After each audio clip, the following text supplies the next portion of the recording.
Good morning. I'm Tom Baden, the editor of the Daily Record. If anyone can share insights about leadership challenges, it's Baltimore Mayor Catherine Pugh. Elected in December 2016 as the city's 50th chief executive, Mayor Pugh presides over a city that is the hub of Maryland's economy, the center of its cultural conversations, and the home of hundreds of thousands of Marylanders. It's a city of extraordinary assets, strong neighborhoods, world-renowned hospitals and universities, thriving major corporations, a beautiful harbor, and top-notch cultural institutions. It's also a city bedeviled by many of the social problems, poverty, crime, inequality, that challenge so many of our cities in America. You all know about Catherine Pugh's background in public service, not only as mayor, but as state senator, a delegate, and a city council member. But sometimes forgotten is the fact that she also has an extensive and far-reaching career in the private sector. She was a banker and business developer, the dean and director of Strayer Business College, a TV and radio journalist. I think it was smart she got out of that line of work. She owned her own public relations company and founded the Baltimore Design School. She has an MBA from Morgan State University. If you put all that together, all of those experiences have informed her beliefs and practices about leadership. Today, she's going to share those insights with us as well as her vision for Baltimore. Please join me in welcoming Mayor Catherine Pugh.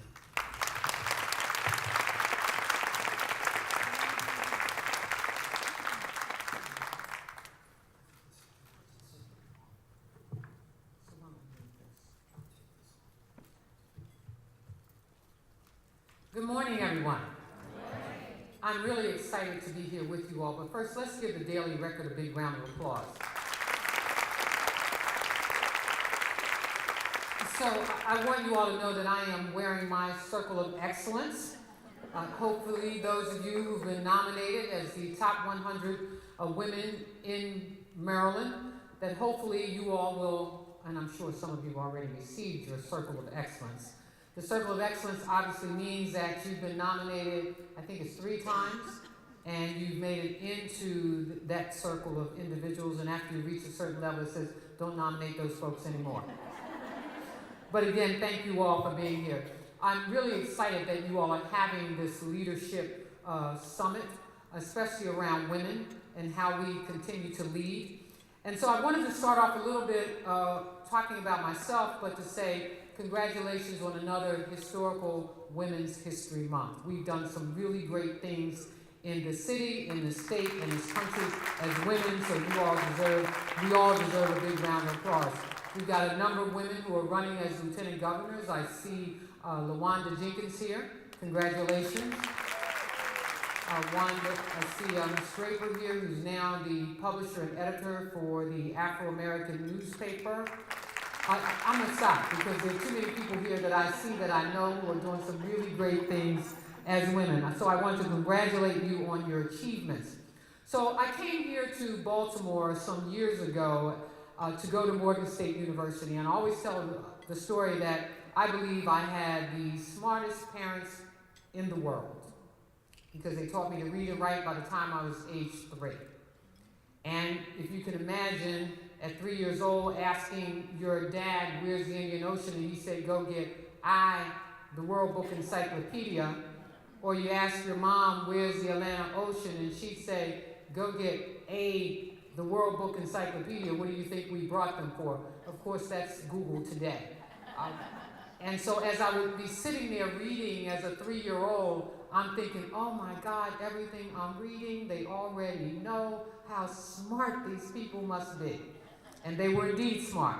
They were smart enough to provide us with the tools of learning that were necessary to help us to get to where I am today, and I am forever grateful to having great parents.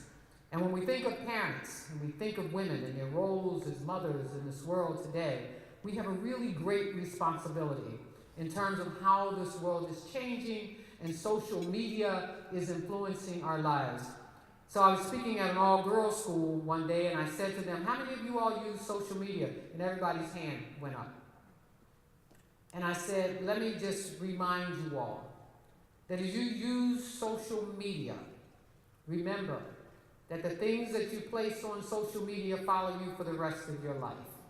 It's not like writing a letter to someone. These things follow you the rest of your life. The pictures you pose, the words that you share, the relationships that you develop, and the organizations that you become a part of. So be very conscious, and I'm saying this to you all as women who have a responsibility to mentor young women, that we must share that information with them. Because oftentimes when I'm looking to hire someone, you know what I do? I check out their social media page.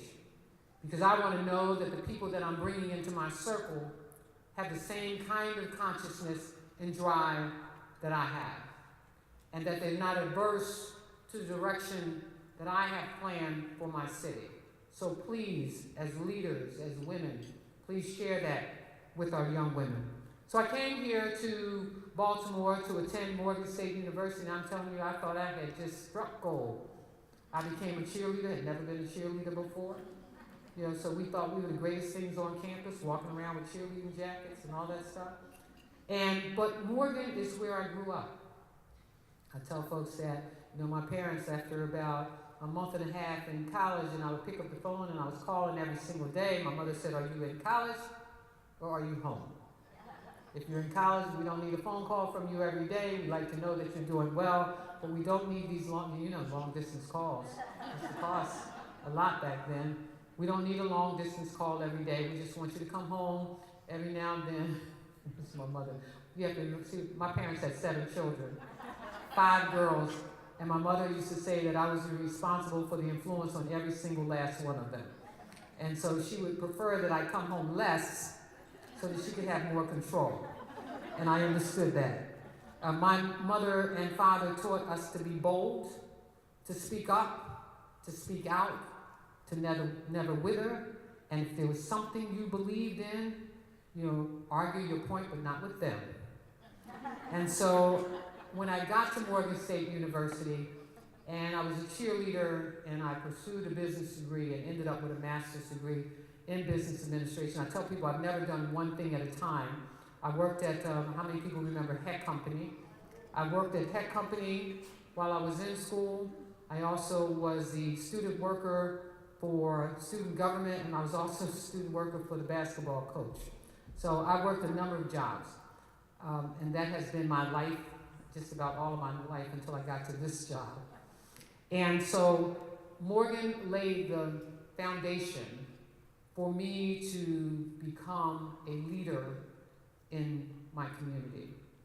And when I graduated from Morgan and applied for 11 different jobs and left Morgan with 8, 5 of them in the finance field, and almost every bank in Baltimore had recruited me, and I ended up at a local bank, Equitable Trust. Now that gives you a little idea about how old I am.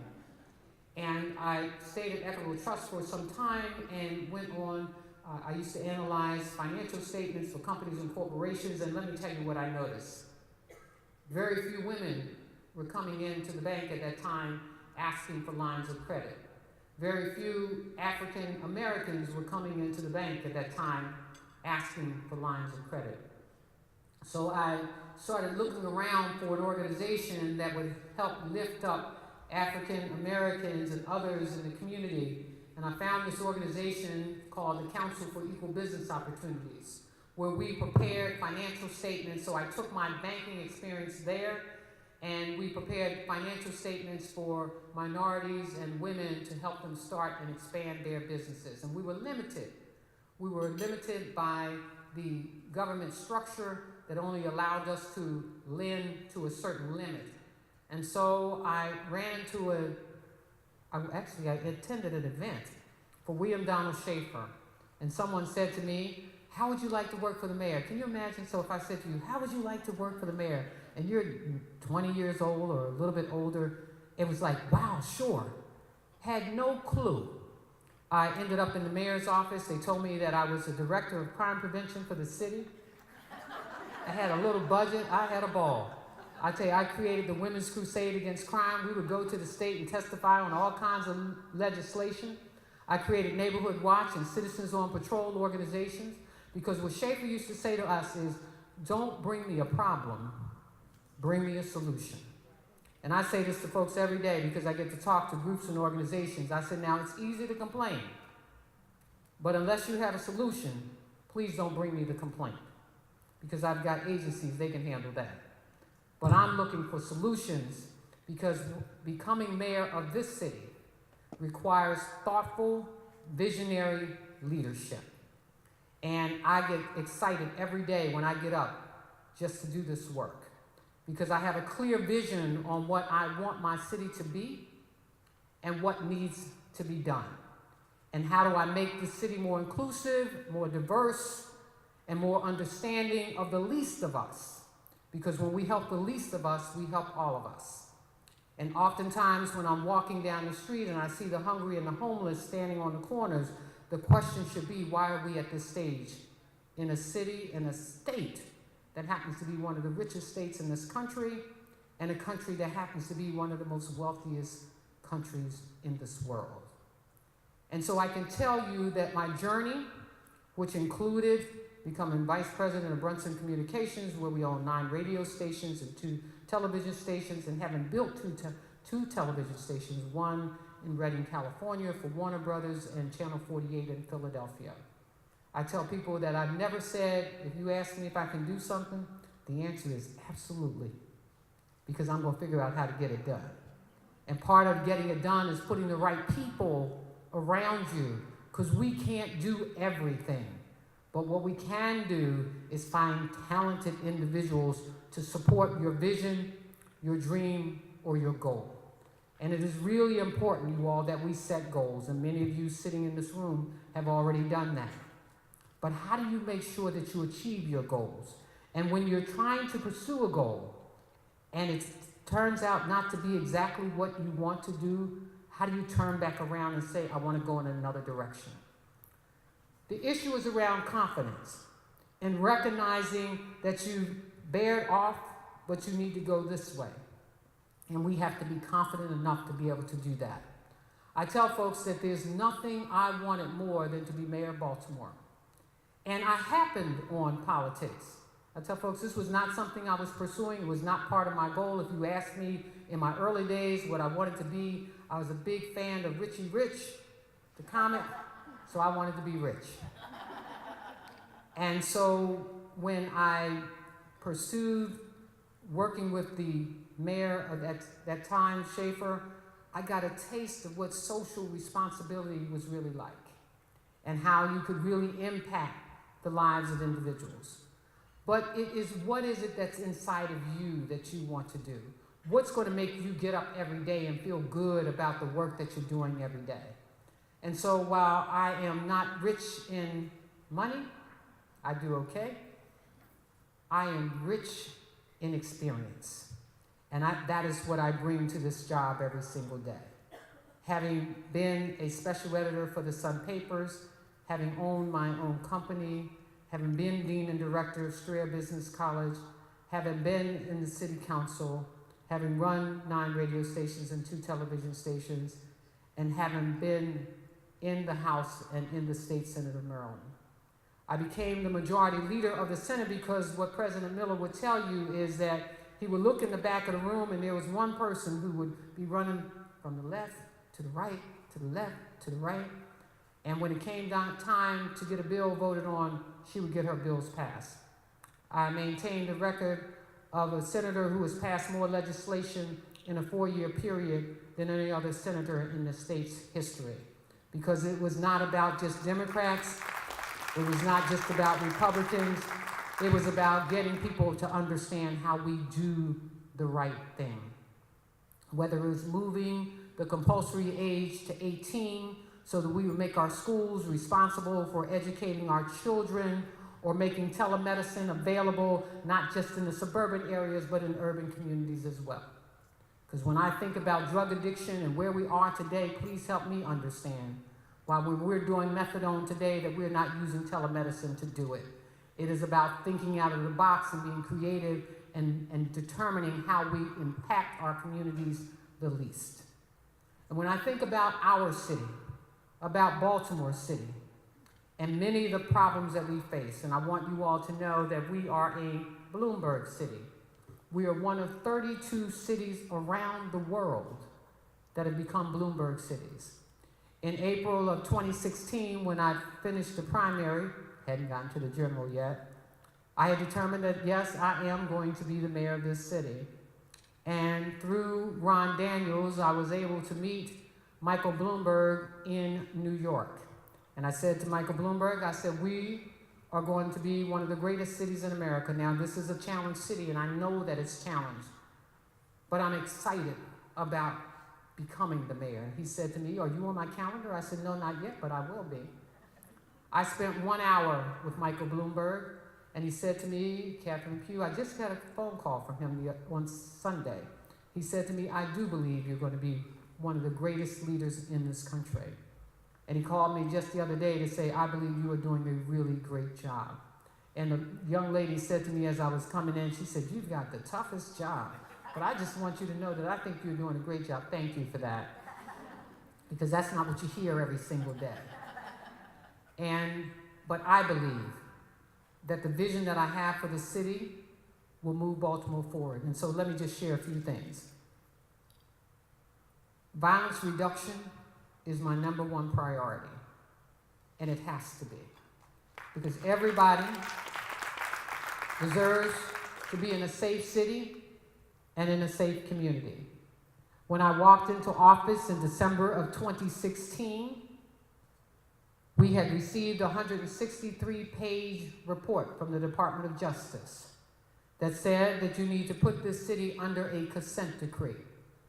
And so at the same time, we had just elected a president, and everybody said, well, don't worry about it, because it's never going to get signed. They don't care about that. They don't care about reforming your police department. I want you to know that we spent 60 days working 16-hour days to make sure that we crafted a consent decree for our city, because I believe that reforming our police department is a priority for our citizens. But here's what you should know. Also, I did a real deep dive into where our police department was at the time I came into office. And here's what you should know. Following Freddie Gray, we were losing 20 to 25 police officers a month. Police positions were frozen.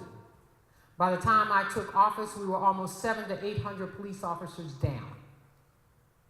In a city that should have 3,000 police officers, we actually have about 1,900.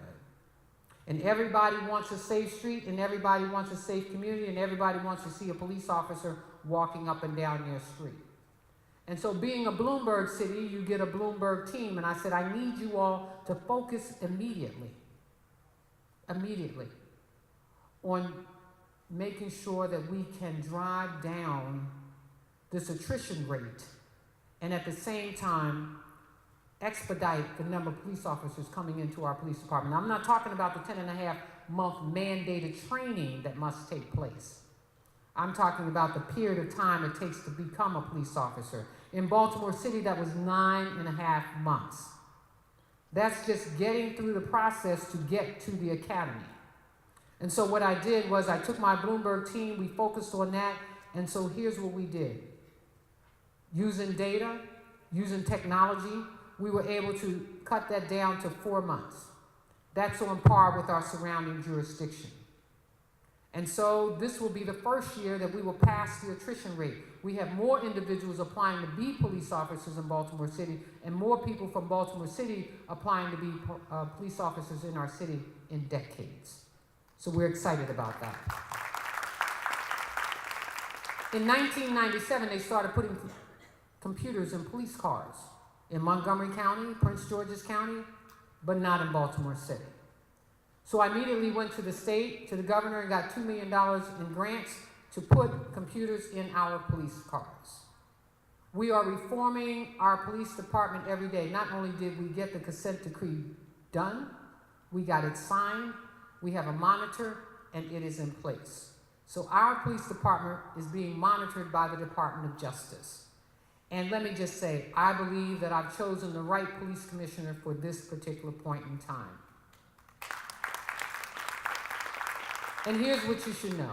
I'm sitting in a class, one of my Bloomberg classes, and I said to my class, what would it be like if I were to put the command staff and my agencies in the same room at the same time? Would that bring about any change or reduction in crime? And here's what happened. And Harvard University is studying this because they said nowhere in the country is this taking place. Our commanders would say that it took 7 to 14 days for our agencies to respond to them. Today, it's 1.52 days. So we started this program back in November.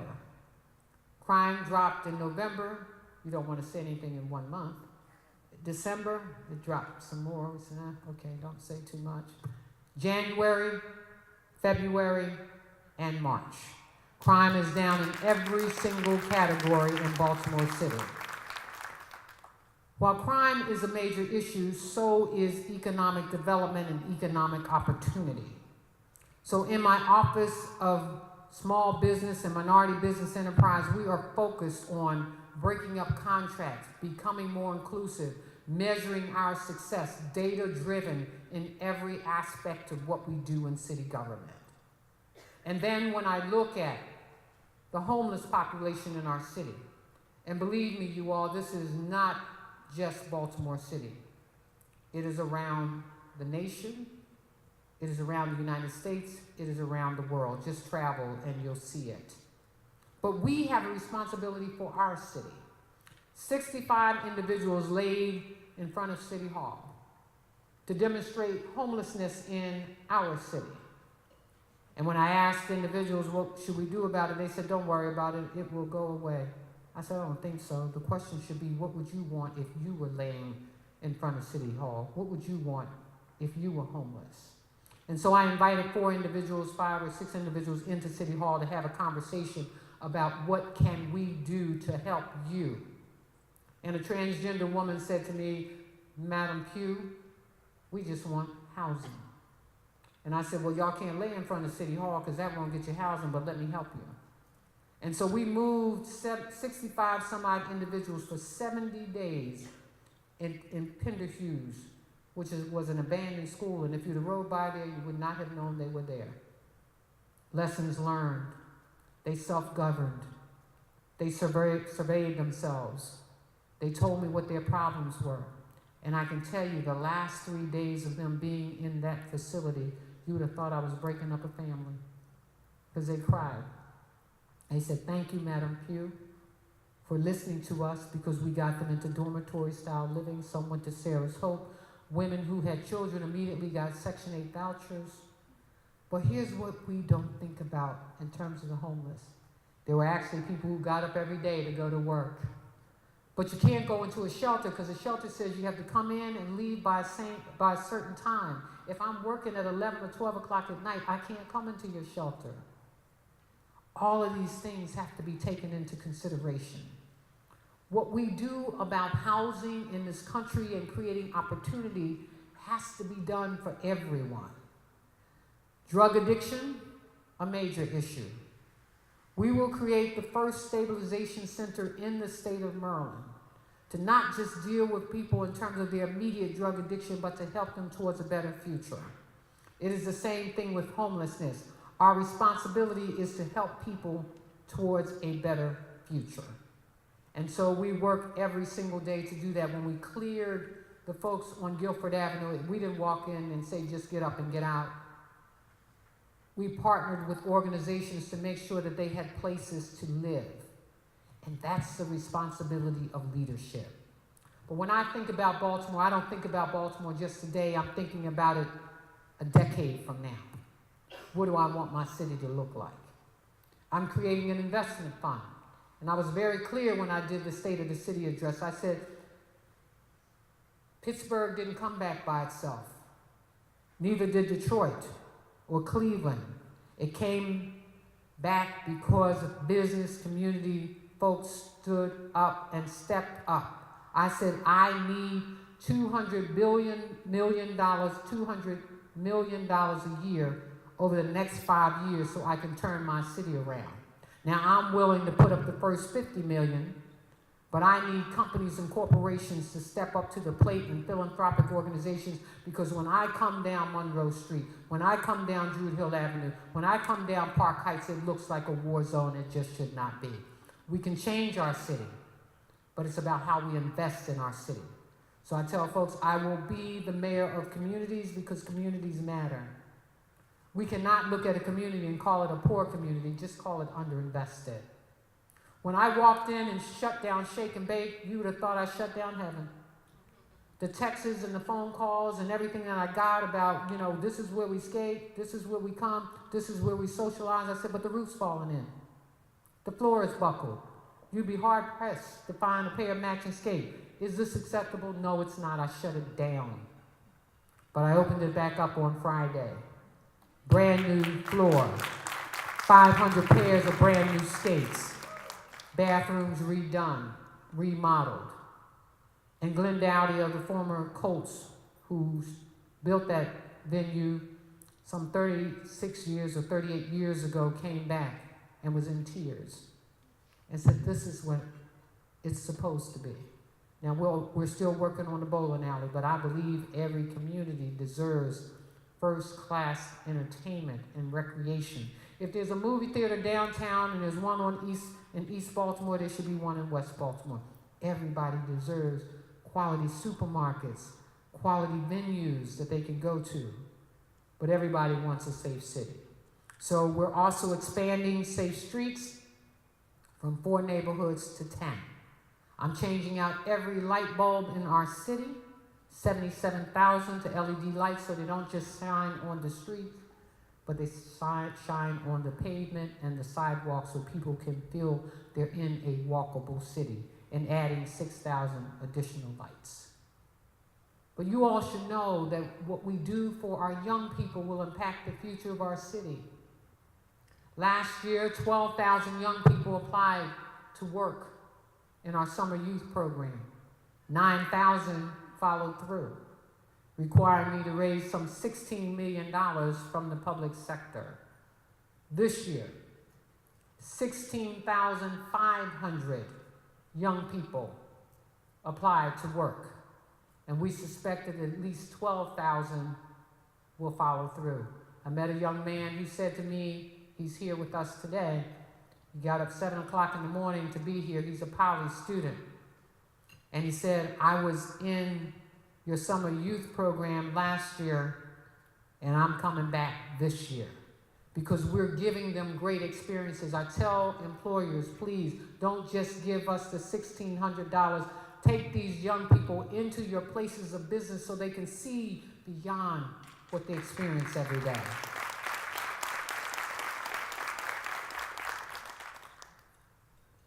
So I'm asking you all to do the same. Each one touch one. Think about your companies. Think about your corporations. Think about what you could do for some young people, young person coming into your business. When hundreds of young people marched on City Hall to talk about gun violence in our city, and I said, we will help you get there. I will provide you with 60 buses. I want to take this moment to thank everyone in the private sector who ponied up money to make sure that not only did our children have buses to ride on, they had t-shirts and they had food, because we cared. You all cared. And it was important. It was important to have their voices heard in Washington, D.C. And I can tell you, I could not have been more proud to have been there with them. We must give our young people the experiences they need that will impact their lives. And I can tell you the march on Saturday will impact their lives for a lifetime. And to have our young people represented is part of what we should be aiming for all of our young people. Let's make sure that we touch them, that we lift them, that we support them. And I want to say this as I conclude about women.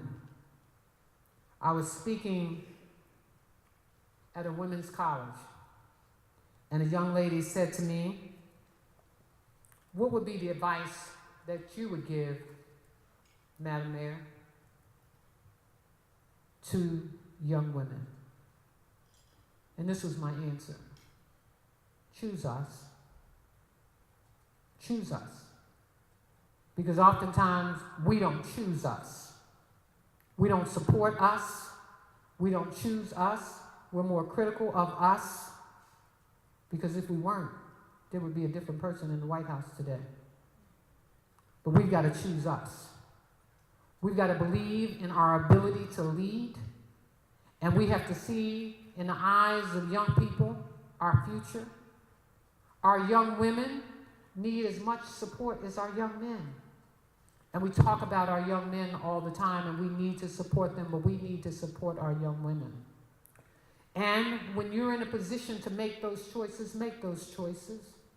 I was in a room once with 300 mostly white males, and I was having a conversation around why was unemployment so high at the Brookings Institute.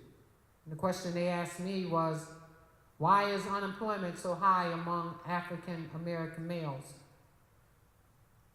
And I said, look in the mirror. You do the hiring. The question you should ask yourself is, why haven't we? Because whether you have a PhD or no degree, we find the data will show you that unemployment among African American males are at the lowest in our city, in our state, and in this country. So equity and equality is something that should be on the minds of all of us. Because as women, we too have been on the low end. But yet we rise up and we still don't choose us. And so I believe in leading by example. And I just want to share with you as I close that I think women are great. I had a great mother. I had great leadership in my family. I had a great dad too. But I've been surrounded by great women all of my life. So in the Department of Transportation, Michelle Poshue, a woman. A Housing Authority of Baltimore City, Janet Abrams, a woman. Health Commissioner, Dr. Leanna Wynn, a woman. Chief of Staff, Kimberly Morton, a woman. Chief of Government Relations, Karen Stokes, a woman. Deputy Director of Government Relations, Poetry Deal, a woman. Enoch Pratt Library CEO, Heidi Daniels, a woman. Director of the Office of Civil Rights and Wage Enforcement, Jill P. Carter, a woman. Baltimore City Schools CEO, Sonia Santelises, a woman. Executive Director of the Baltimore Convention Center, Peggy Diodakis, a woman. Executive Director of Live Baltimore, Annie Miller, a woman. Director of the Department of Human Resources and Chief Human Capital Officer, Mary Talley, a woman. Executive Director of the Environmental Control Board, Rebecca Woods, a woman. Director of Logistics and Special Assistant to the Mayor, Jerry Bird, a woman. Director of External Affairs, Arthur Vance White, a woman. Director of Main Streets, Bernard Jones Rodwell, a woman. Director of Public Affairs, Tanya Miller, a woman. Director of the City Department of Social Services, Robin Harvey, a woman. Director of the Mayor's Office of Sustainable Solutions, Kendra Parlock, a woman. Director of Mayor's Office of Immigrants and Multicultural Affairs, Catalina Rodriguez Lima, a woman. Director of the Office of Constituent Services, Daphne Williams, a woman. Labor Commissioner, Deborah Moore Carter, a woman. General Manager of Charm TV, Tonya Lee, a woman, and more and more and more. Take the time to choose us.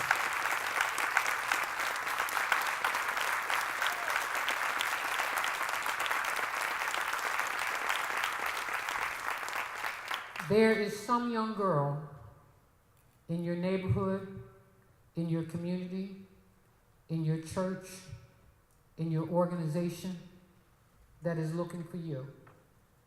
So I ask you as I leave this stage, lift them up, push them forward.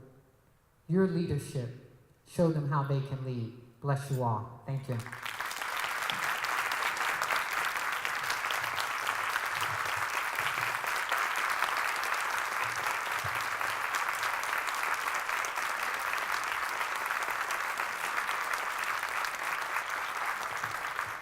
I think I still have time for about 3 or 4 more questions. Anybody have any questions? Yes.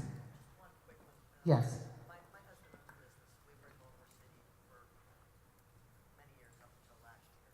We finally had to leave Baltimore City here in Baltimore County.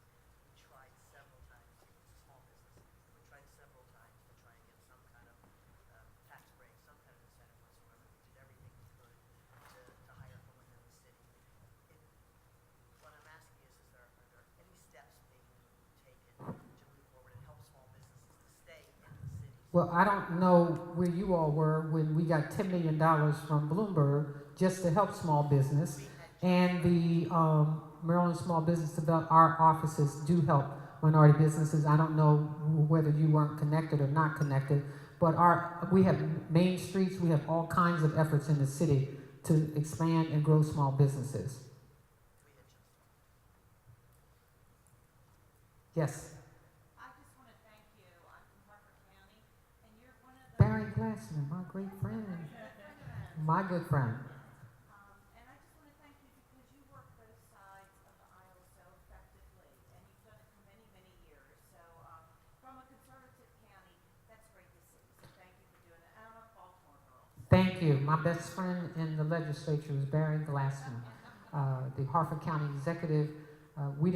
I didn't know whether he was Democrat or Republican. It really didn't matter. He helped me when I first walked into the House. I was sitting on his committee, and he helped me. And when he came over to the Senate, I got him on my committee. And I supported him when he ran for Harford County executive, and I still support him today. He's a great friend. Thank you. Yes, ma'am. Yes, in the back. Excellent speech. Thank you very much. I operate a shelter for women victims of domestic violence and those who are homeless in Baltimore City. And I do this without any government money. That's not a time for applause.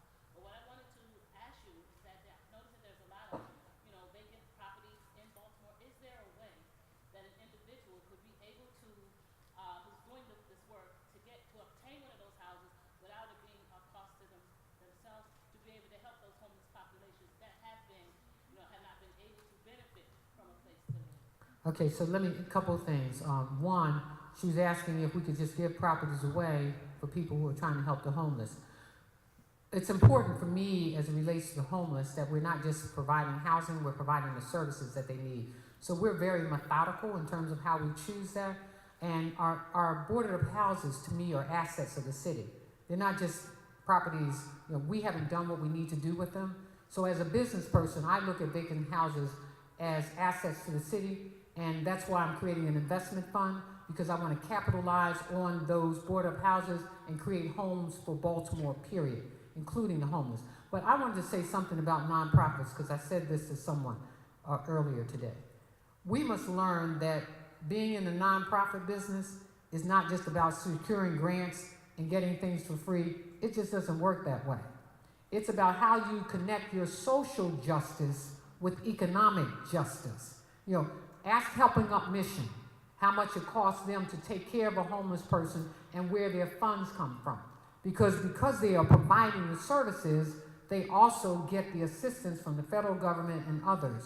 And we've not learned how to connect that. Whenever somebody tells me I'm starting a nonprofit, I always say, well, how are you going to get paid? Because you got to connect your social justice with economic justice.